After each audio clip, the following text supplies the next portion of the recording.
Mm.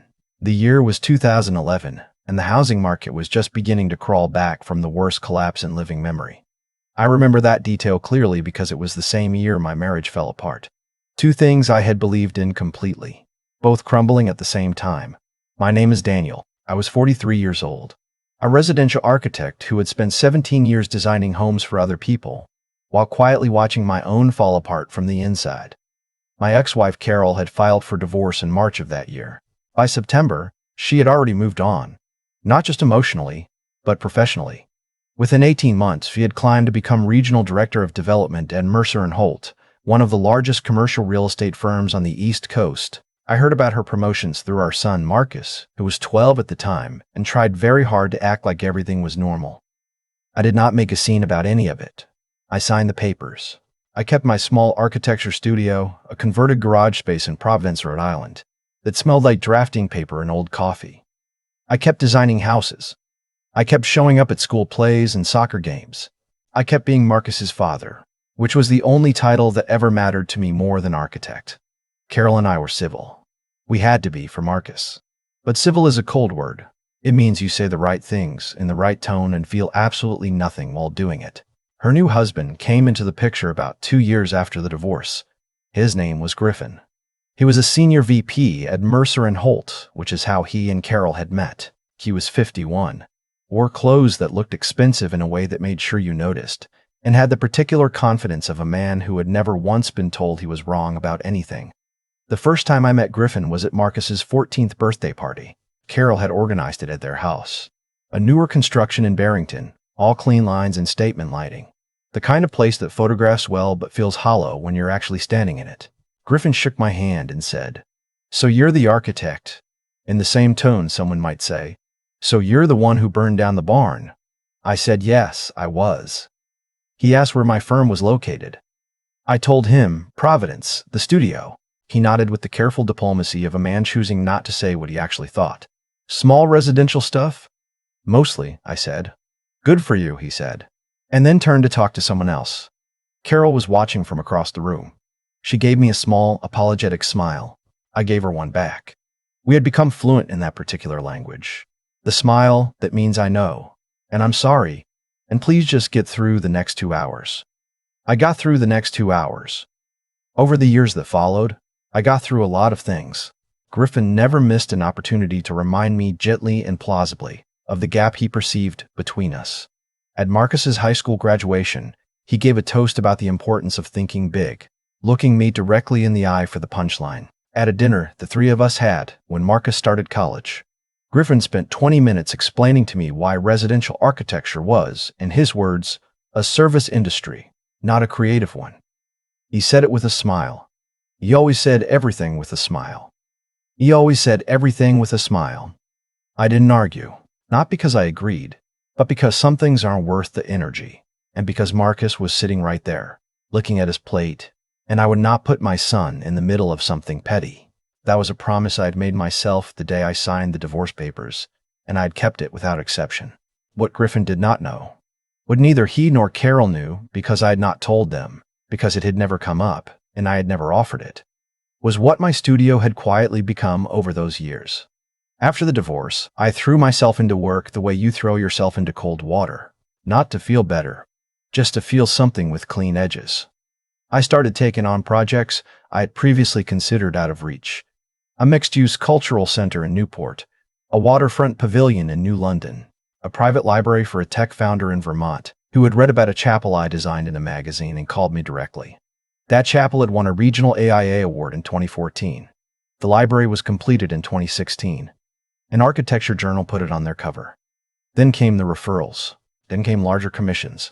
Then came an invitation to speak at a design conference in Chicago, where I met the team behind a municipal project in Denver that would become the most significant work of my career, the Denver Cultural Arts Center.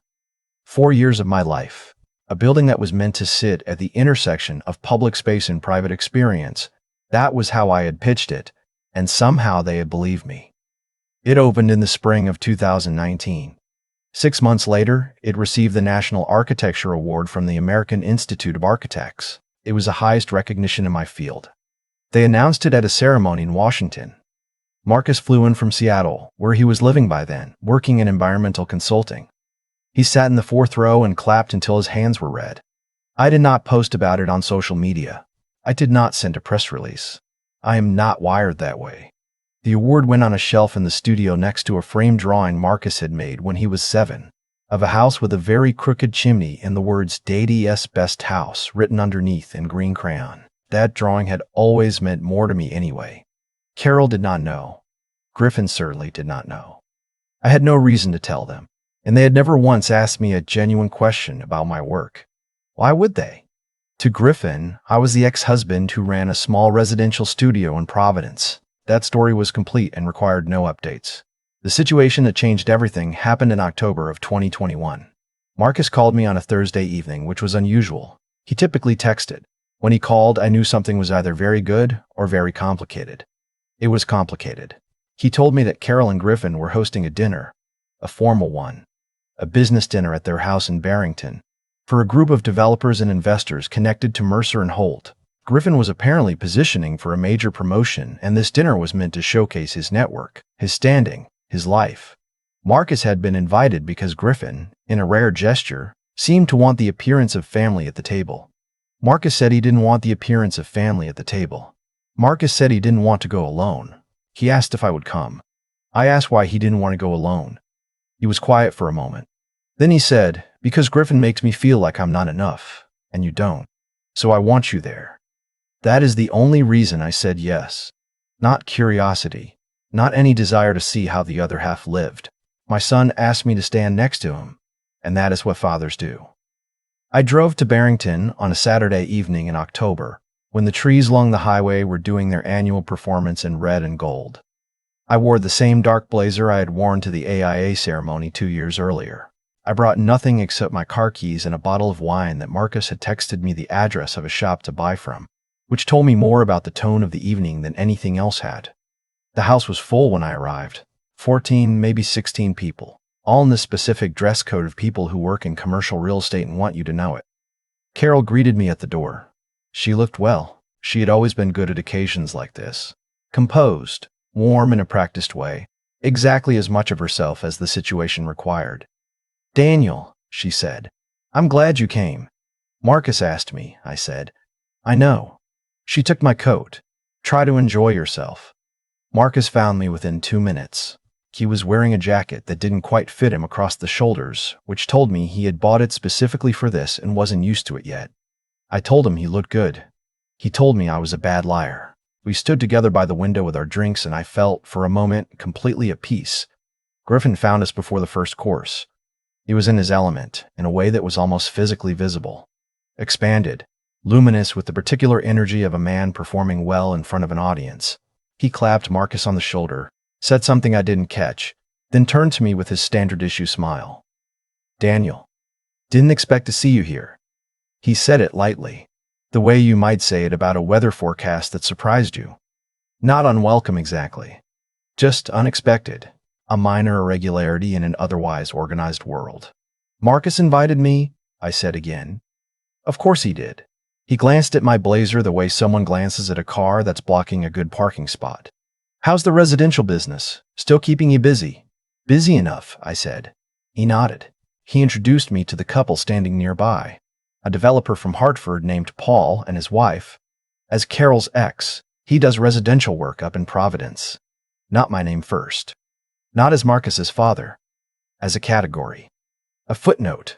Paul looked at me with the calibrated courtesy reserved for people who might be tangentially useful someday but probably weren't. His wife smiled in the direction of my chin. Dinner was served. I was seated at the far end of the table, which I preferred.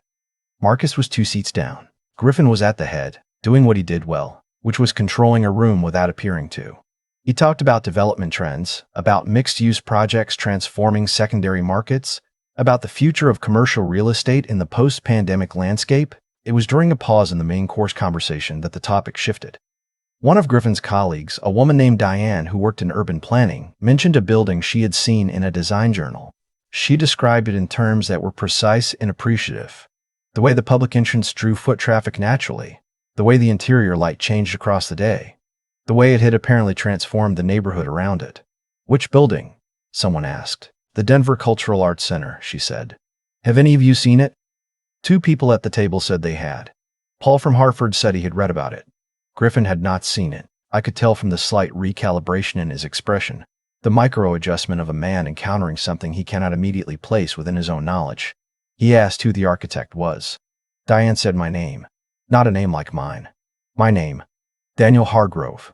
The table shifted in the particular way the tables shift when something unexpected happens, and everyone is deciding how to respond to it. Griffin turned to look at me from the other end of the table. The smile was still there, but different now. Recalibrated. Something working behind it. That's a coincidence, he said. Not really, I said. Marcus had gone very still. He was looking at his plate with the expression of someone trying hard not to look like they were watching something. You designed the Denver Arts Center, Griffin said. It was not quite a question. I did, I said. Paul from Hartford leaned forward. That building won the National Architecture Award, didn't it?